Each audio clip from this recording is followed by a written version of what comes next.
Hey, what's going on there, guys? We're back here with another Draft Tech video. Again, I'm joined with my buddy Greg. Hello, Internet. And we are going to be taking a look at yet another pack of M14 because that's the most current thing that we have out right now. So let's take a look at what we have in this pack.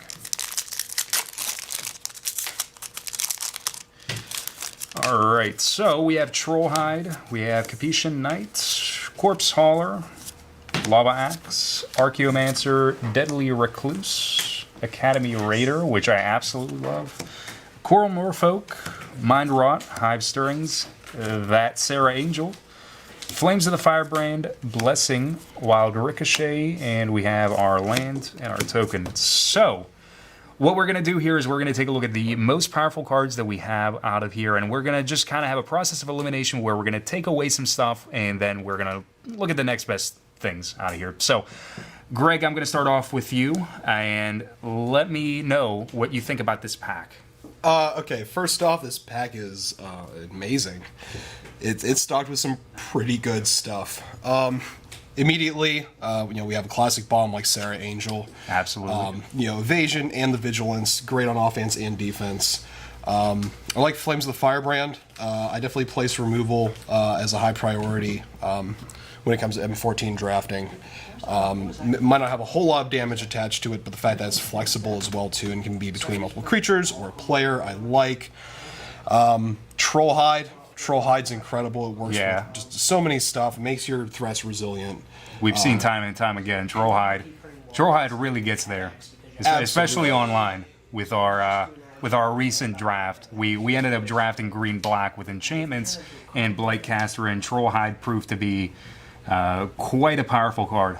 Yeah, by the same token, I was drafting last night and ended up facing an opponent who had a Fiendslayer Paladin with Trollhide on, and I was in black-red, and there was literally nothing I could do about it. It was just pretty much unbeatable. For the rest of this pack, I also like these three up at the top here. Archaeomancer. If you're in blue-black, you have something like a Doomblade. Getting a Doomblade back is fantastic. Deadly Recluse, the green Doomblade, if you will. A pretty good card. And Academy Raider, a card that I definitely like and I think is also somewhat underrated.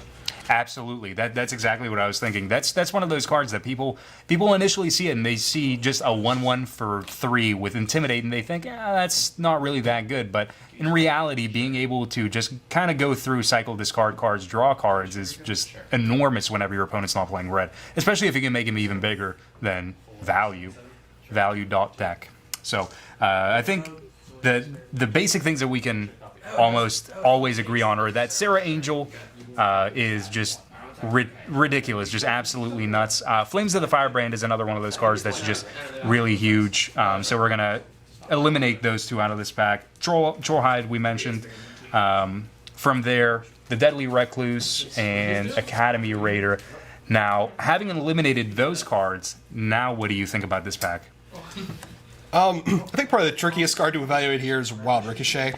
I honestly have no idea how to properly evaluate this card. I've never even got a chance to play with it. I think it would either be very good or very bad. Yeah. I think if I maybe had seen something like a Doomblade, obviously I would have taken that. But if someone's playing a card like Doomblade, a Wild Ricochet is pretty great. But I definitely wouldn't take it over anything else in the pack for sure. If it came around to me late and I was in red, I'd be happy about it. Cards I do like the most would definitely be the Capuchin Knight, Archaeomancer, and Corpse Hauler as well too.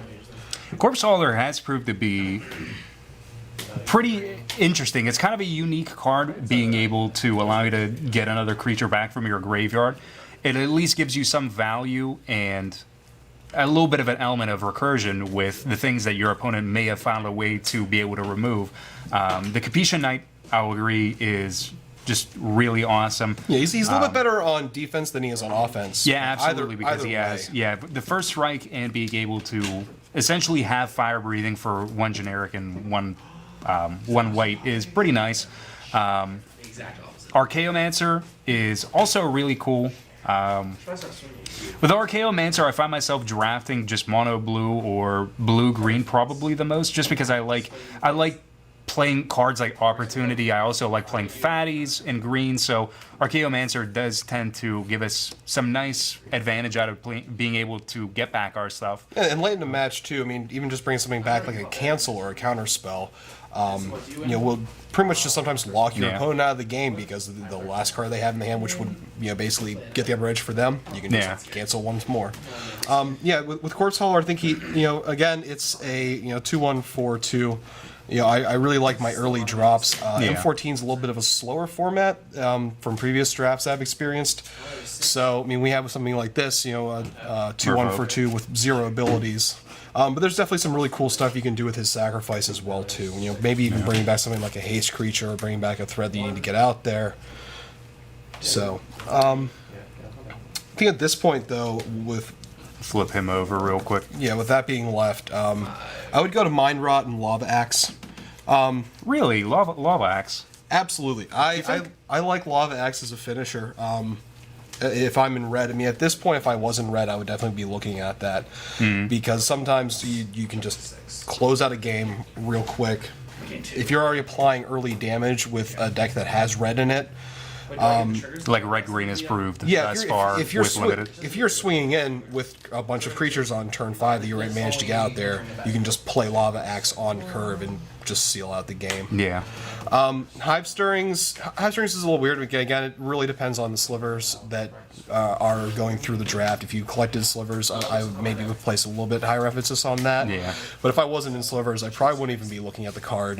2 1/1s for 3 is not that great by itself. Yeah. But Mind Rot also, I think Mind Rot, I like it. I don't consider it like definitely a very high pick, but I consider it also at the same time underrated. Yeah. And the final card that I actually wanted to talk about was Blessing, because a lot of people really value Blessing. I think a lot higher than it actually should be valued. Agreed. It's definitely a really, really good card for the double white that you can put onto any creature that you have, and it's just going to get bigger based on the amount of mana that you can commit to it. But at the same time, I find a lot of people taking this card kind of to the next level and seeing it as a little bit better than what it is. It's not on the same level as a card like Mark of the Vampire would be, where it has a static plus ability on the board and it gives some kind of static ability on top of it, like lifelink, of course.